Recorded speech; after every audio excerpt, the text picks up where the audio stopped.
بسم الله الرحمن الرحيم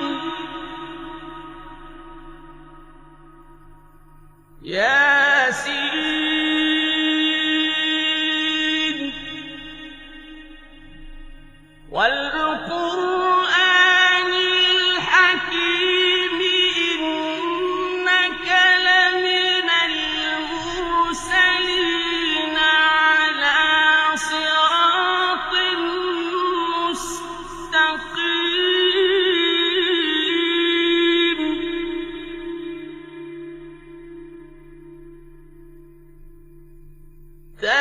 تنزيل العزيز الرحيم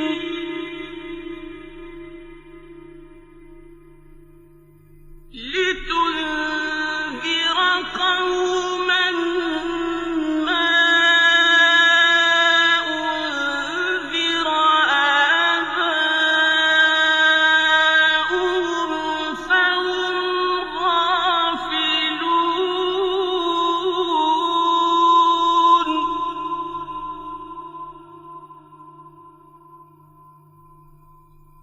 لقد حق القول على أكثرهم فهم لا يؤمنون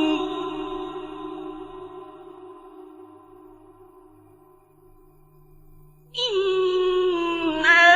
جعلنا في أعناقهم أغلالا فهي إلى الأذقان فهم مقمحون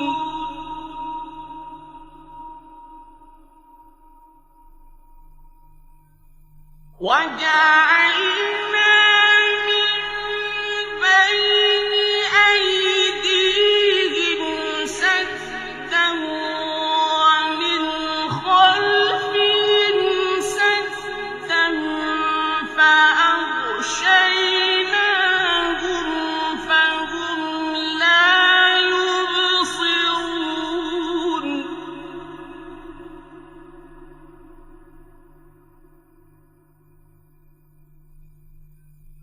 وسواء عليهم أأنذرتهم أم لم تنذرهم لا يؤمنون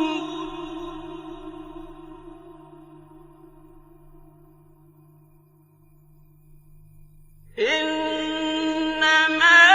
تنذر من اتبع الذكر وخشي الرحمن بالغيب فبشره بمغفرة وأجر كريم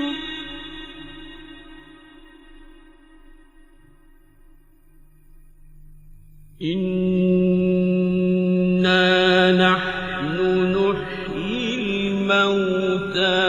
ونكتب ما قدموا وآثارهم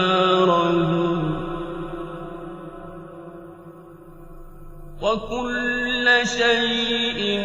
أحصيناه في إمام مبين واضرب لهم مثلا أصحاب القرية إذ جاءها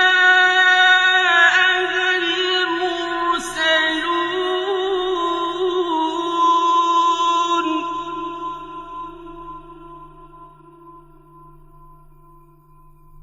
إذ أرسلنا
قالوا ربنا يعلم إنا إليكم لمرسلون وما علينا إلا البلاغ المبين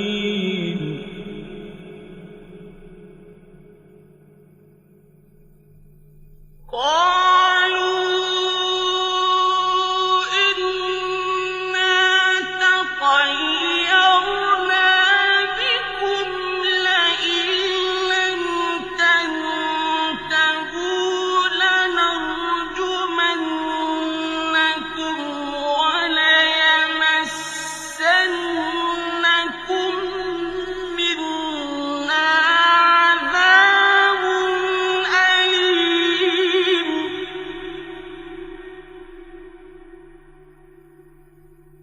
قالوا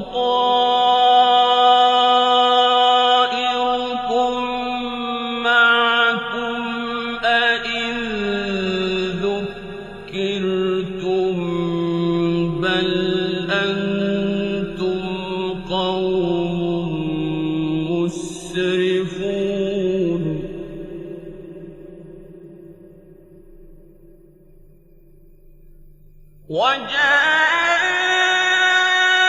وجاء من أقصى المدينة رجل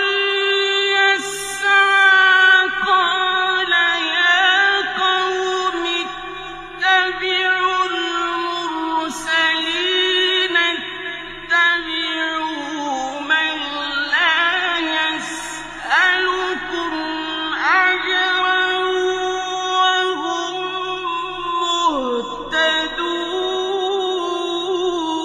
مهتدون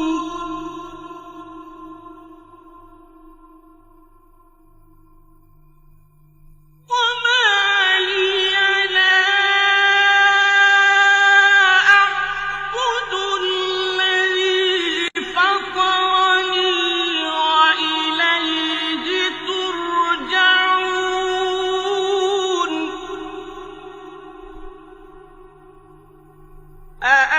أأتخذ من دونه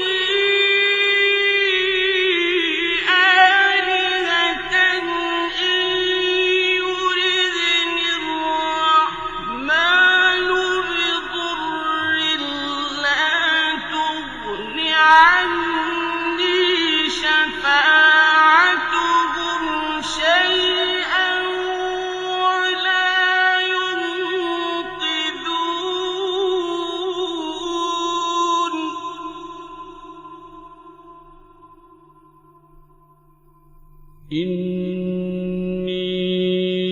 إني إذا لفي ضلال مبين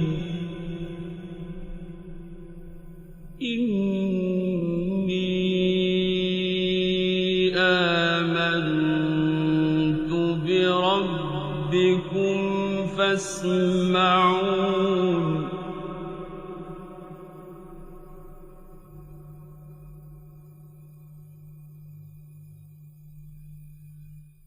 قيل ادخل الجنة قال يا ليت قومي يعلمون بما غفر لي ربي وجعلني من المكرمين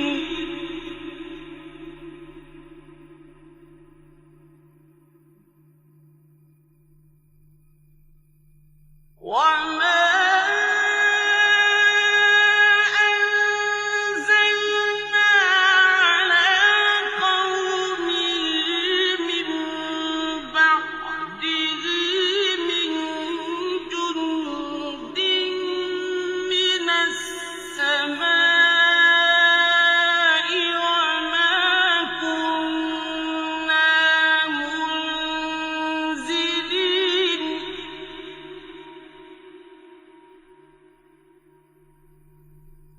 إِن كَانَتْ إِلَّا صَيْحَةً وَاحِدَةً فَإِذَا هُمْ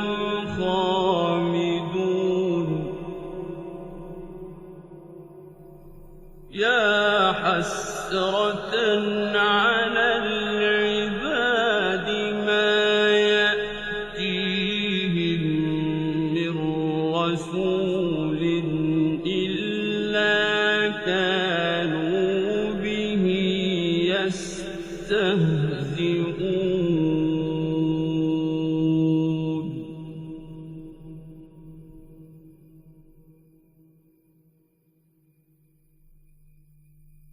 أَلَمْ يَرَوْا كَمْ أَهْلَكْنَا قَبْلَهُم مِّنَ الْقُرُونِ أَنَّهُمْ إِلَيْهِمْ لَا يَرْجِعُونَ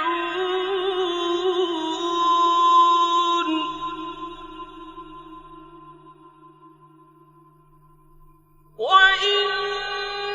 كُلٌّ لَّمَّا جَمِيعٌ لَّدَيْنَا مُحْضَرُونَ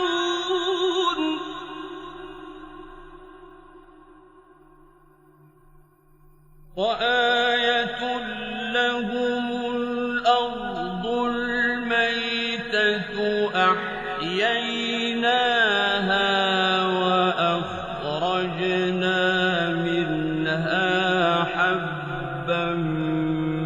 فَمِنْهُ يَأْكُلُونَ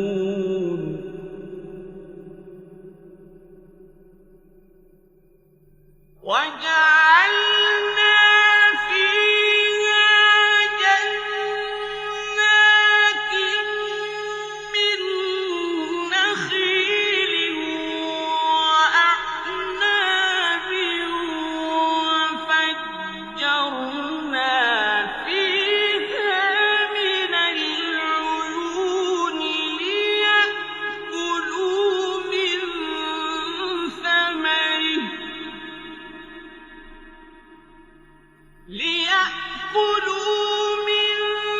ثَمَرِهِ وَمَا عَمِلَتْهُ أَيْدِيهِمْ أَفَلَا يَشْكُرُونَ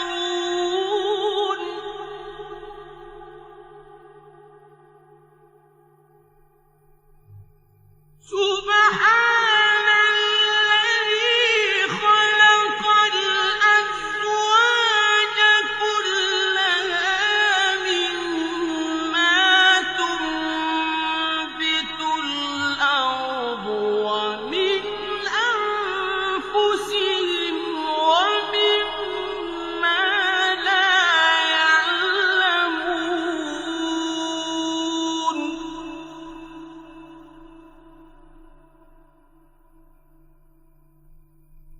وَآيَةٌ لَّهُمُ اللَّيْلُ نَسْلَخُ مِنْهُ النَّهَارَ فَإِذَا هُم مُّظْلِمُونَ وَالشَّمْسُ تَجْرِي لِمُسْتَقَرٍّ لَّهَا ذَلِكَ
وإن نشأ نغرقهم فلا صريخ لهم ولا هم ينقذون إلا رحمة منا ومتاعا إلى حين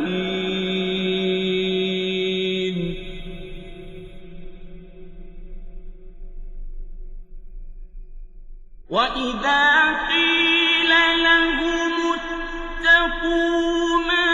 بين أيديكم وما خلفكم لعلكم ترحمون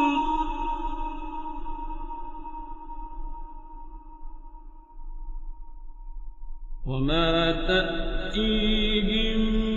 من آية من آيات ربهم إلا كانوا عنها معرضين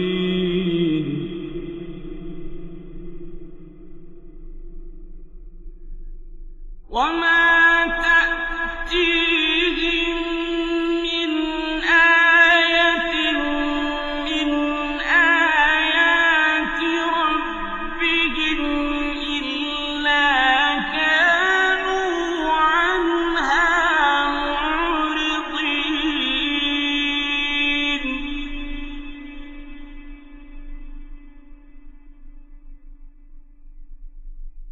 وإذا قيل لهم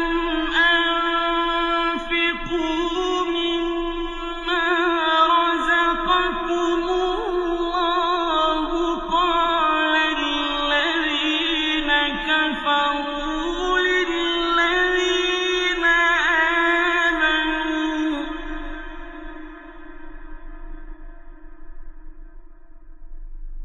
قال الذين كفروا للذين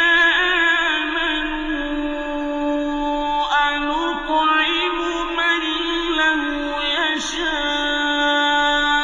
الله أطعمه إن أنتم إلا في ضلال مبين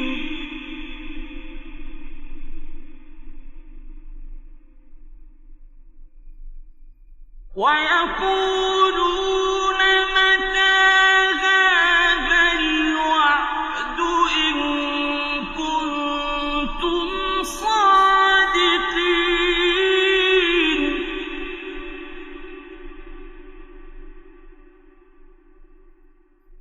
ما ينظرون إلا صيحة واحدة تأخذهم وهم يخصمون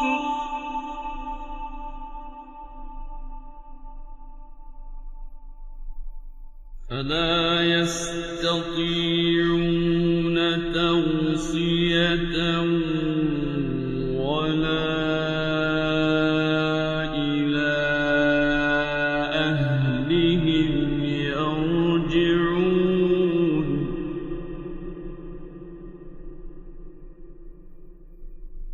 ونفخ في الصور فإذا هم من الأجداث إلى ربهم ينسلون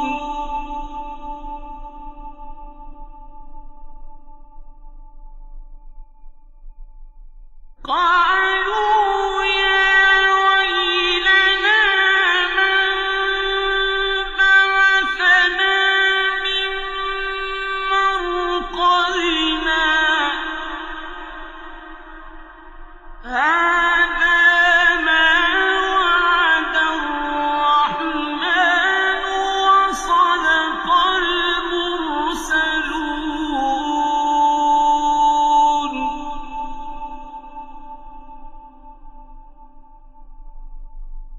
إِن كَانَتْ إِلَّا صَيْحَةً وَاحِدَةً فَإِذَا هُمْ جَمِيعٌ لَّدَيْنَا مُحْضَرُونَ فَالْيَوْمَ لَا تُظْلَمُ نَفْسٌ شَيْئًا وَلَا تُجْزَوْنَ إِلَّا مَا كُنتُمْ تَعْمَلُونَ إِنَّ أَصْحَابَ الْجَنَّةِ الْيَوْمَ فِي شُغُلٍ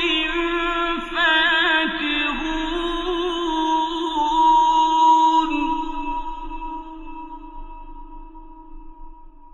هُمْ وَأَزْوَاجُهُمْ فِي ظِلَالٍ عَلَى الْأَرَائِكِ مُتَّكِئُونَ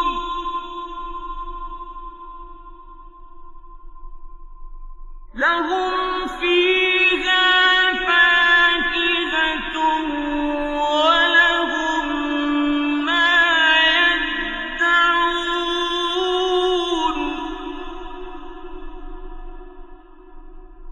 سَلَامٌ قَوْلًا مِّن رَّبٍّ رَّحِيمٍ وَامْتَازُوا الْيَوْمَ أَيُّهَا الْمُجْرِمُونَ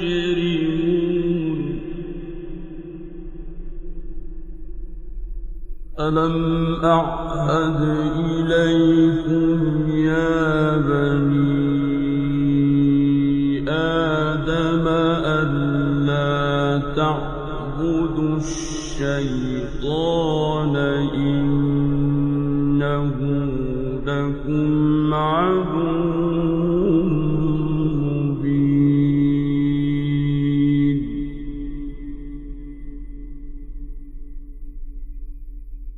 وَأَنِ اعْبُدُونِي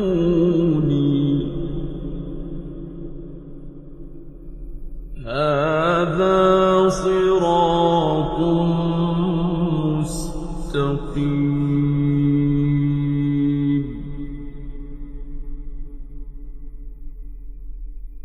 وَلَقَدْ أَضَلَّ مِنكُمْ جِبِلًّا كَثِيرًا أَفَلَمْ تَكُونُوا تَعْقِلُونَ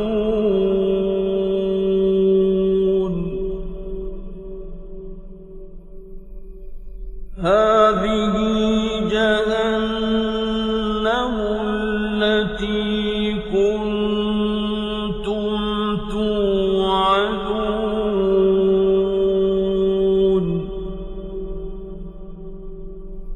اصْلَوْهَا الْيَوْمَ بِمَا كُنتُمْ تَكْفُرُونَ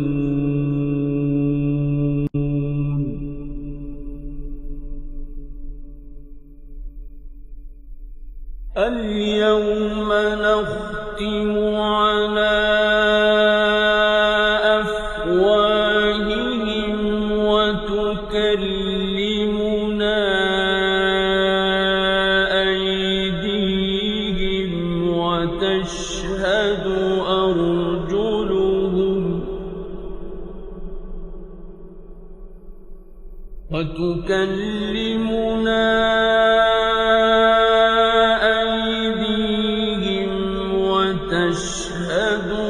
أَرْجُلُهُم بِمَا كَانُوا يَكْسِبُونَ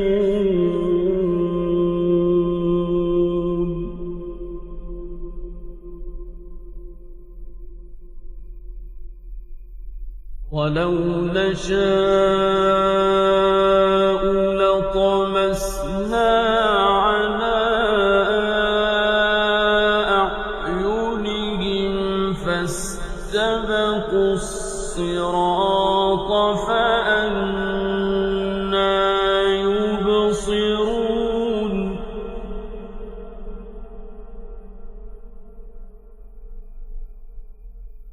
ولو نشاء لمسخناهم على مكانتهم فما استطاعوا مضيا ولا يرجعون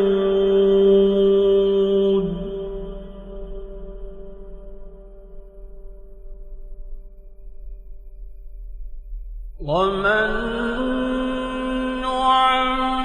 نعمره ننكسه في الخلق أفلا يعقلون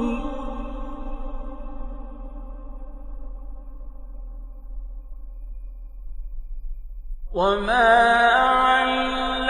علمناه الشعر وما ينبغي له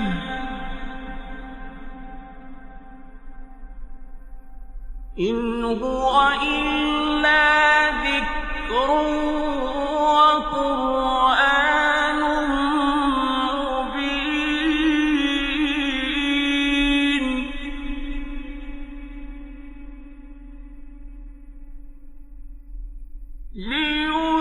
لينذر من كان حيا ويحق القول على الكافرين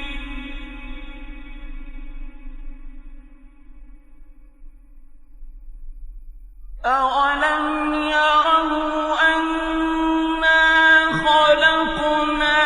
لهم مما عملت أيدينا أنعاما فهم لها مالكون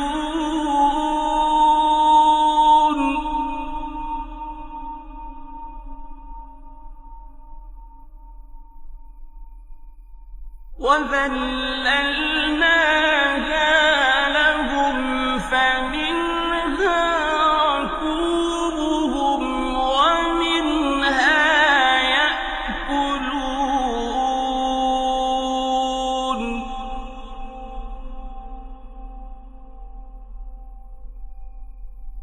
ولهم فيها منافع ومشارب أفلا يشكرون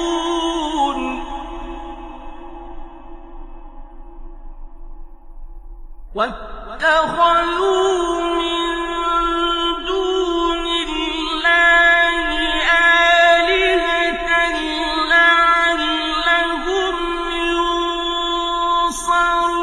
ينصرون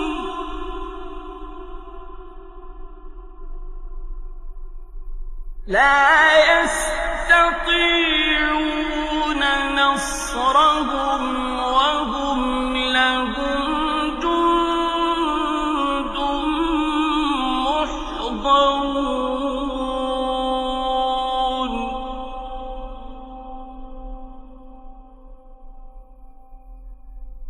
فلا يحزنك قولهم إنا نعلم ما يسرون وما يعلنون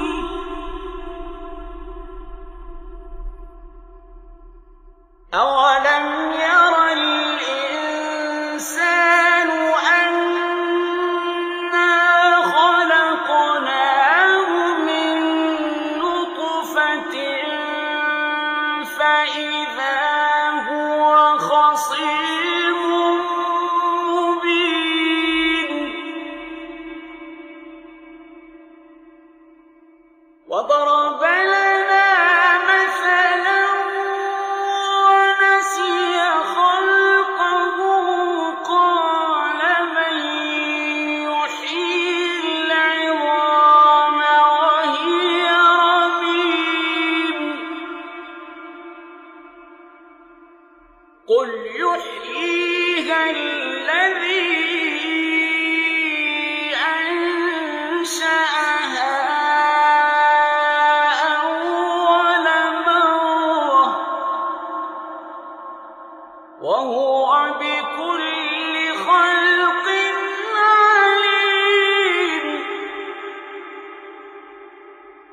الذي جعل لكم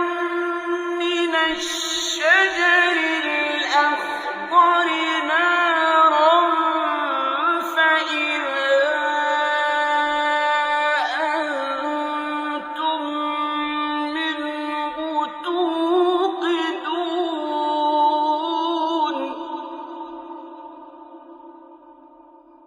أوليس الذي خلق السماوات والأرض بقادر على أن يخلق مثلهم بلى وهو الخلاق العليم إنما أمره إذا أراد شيئا أن يقول له كن فيكون فسبحان الذي بيده ملكوت كل شيء وإليه ترجعون صدق الله العظيم.